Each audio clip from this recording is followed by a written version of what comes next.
افدم يا باش انو كامل بنجي بوليس زاويتينك و افسر بوليس ابي بنجي شوينا دوت مدبارن دسر بكن كو بجورك يتجاوز في البازي الولاتيات كيرن نكيش رايت ازاد بما باشتر روم كتن كو ابون هر دوت مدبار تشاو في البازي الولاتيان كيرنا بل بناو خدا نسبت وان هر دو تامان بارا کو بری چند روزه که هاتن دست سرگن جلوی بنگه همه و کشی کو چند بزنی گهشتی نما جلوی حالاتیان و کو فلبازی لوان هاتی کردن اکثر رابوینه به دانانا چند مفرزه که و بسر بسیا افسر و کلنی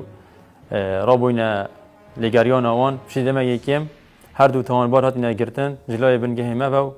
و دان پیدان هاتی کردن جلوی وان و وفي البازي هاتي كرن شلوي وان به او شو في البازي كرنا قلت رون كر بابو ولاتيان دا كزدينا كبيدا في خلاتيه دا كزدي وصناعه تفسير دا برن دا كسدي اون توانا انجام نداتن اگر تبتر رون كر بابو ولاتيان في البازي وان بريكا بشكيشانا ناف قالكت كلين صادابون وكو تقول نخل كي موبايل ناف دانا بكوشمكي پاره وكي 10 ورقه آن 12 ورقه البازار تنفروتن آن راسك زير ناف دانه پشتی دوکی او موبایل که صینیه البازار تنفروتن 10,000 30,000 اوه في البازی آن و چند پاره ورگیدن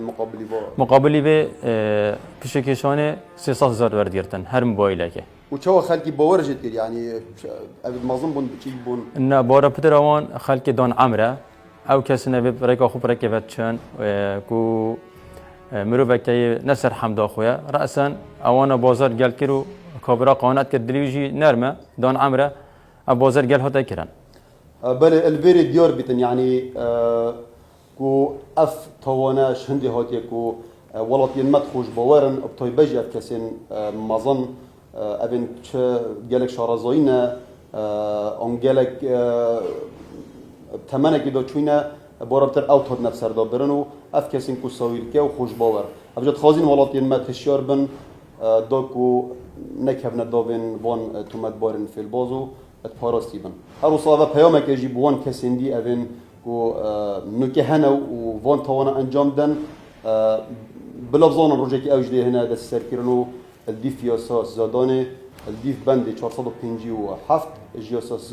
سزادان عراقی دی هنه روانه کرن بوداد گهو دیگه هنه سزای خود